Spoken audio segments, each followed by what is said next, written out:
Finally, you can enjoy soft, flexible, gluten-free tortillas with an authentic taste and texture to traditional homemade ones. These tortillas use 4 ingredients and take 30 minutes start to finish.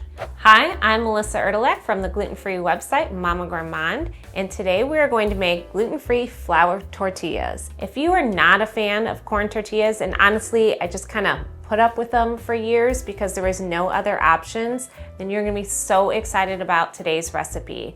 They're easy to make, they're easy to roll out, and most importantly, they taste like those flour tortillas you remember having, so you can finally enjoy them again. So let's make your gluten-free life a success and not a hot mess.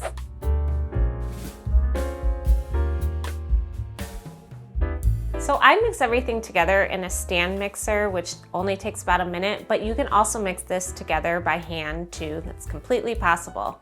So first, in your mixing bowl, you will add 1.5 cups of gluten-free flour. I'm using cup for cup gluten-free flour. I like the texture that it gives it because the cornstarch in the mix makes them a little bit more flexible, but you could use whatever flour you prefer. You also need 2 tablespoons of psyllium husk powder. These tortillas are rolled and the psyllium husk absorbs the moisture and it makes it more pliable, kind of mimics what the gluten that we're missing in the recipe. Now, the psyllium husk, you want to use a blonde psyllium husk because otherwise you will have purple tortillas. If you use a darker psyllium, they will be darker and have a purplish hue. So I will link to the psyllium I use below the recipe. You also need a 1/2 teaspoon of salt for some flavor, and then 1/4 teaspoon of baking powder. The baking powder gives the tortillas some lift. Now, I found that other recipes use more baking powder, but I found the lesser amount makes them more flexible and foldable. So I just use 1/4 teaspoon of baking powder. We're gonna just mix those dry ingredients together first on low speed. And then we'll add our liquid ingredients. I have 3/4 cup plus 2 tablespoons of warm water, and then 2 tablespoons of oil. I have olive oil, but you can use any oil that you prefer. And then we're just going to mix that again for about a minute. Once it starts to form a ball, then you know it's done. If you're doing this by hand, you might have to knead it together with your fingers at the last part. So see how it all came together in kind of a ball? Then we know everything's mixed and that the consistency is good. All right, it's time to roll them out. So let me show you how to do that. So once our dough's all mixed together, I wrapped it up in plastic and you just let it sit for 10 minutes. And this just gives time for the water to absorb with the moisture and hydrate the dough. Then after it sat for 10 minutes, we're gonna divide it up into 6 equal portions.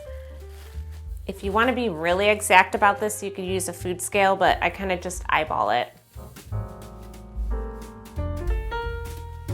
After I divide the dough in half, I'm just gonna divide each section into 3.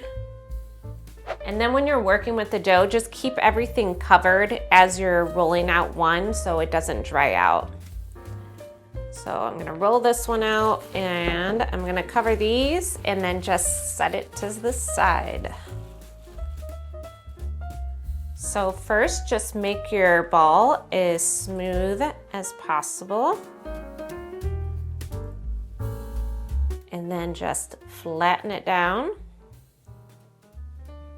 And then just start rolling. If your rolling pin is sticking at all, I recommend putting a little flour on the rolling pin, not on the dough, because you don't want to incorporate more flour into it because then it'll just dry it out. Now, here's a little trick I do. So see how it's kind of like wonky?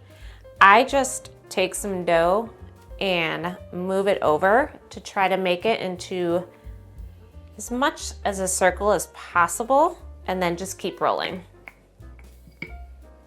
The dough's pretty forgivable. If you see it starting to pull apart, you could just kind of use your fingers and mash it together. And obviously, this isn't very circle-ish of a shape. So what I do is you want your circle to be about 6.5 inches, and you want it to be as thin as possible. So once you have it into about a 6 or 7 inch circle, then I just use a pot lid and I put it down, and you can just trim around it with a knife. So then you do have a nice, lovely circle. When you peel around the edges, save that, because all those extra edges gives you a bonus tortilla or two. All right, and we have our first tortilla.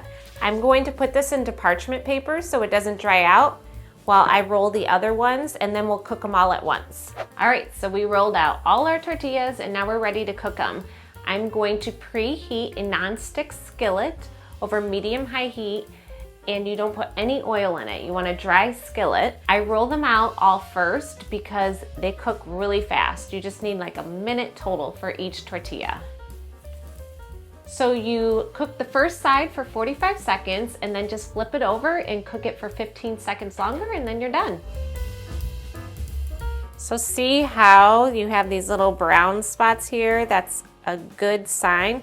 You want little brown spots on each side. So we have our little brown spots on this side, so we're good to go. All right, so we cooked all our tortillas. Look at these things. They're soft, they're flexible. You can make tacos, quesadillas, enchiladas, anything you want out of them. After you roll all the scraps together, I get about 7 tortillas. And then to store them, what I do is I'll take a little piece of wax paper, stack them up, and then wrap them in plastic and put them in my freezer, so you could just pull off one at a time whenever you need one. The other thing I want to mention is this thing. This is my favorite cheap kitchen gadget, I don't know, tool. My sister told me about it. You put tortillas in here, and then you put this whole thing in the microwave for like 30 seconds, and it keeps it warm while you're eating them. It's magic. I highly recommend it. I will link to it in the description below. Also below, you can find the full printable recipe for this. Thanks for watching. I will see you in the next video.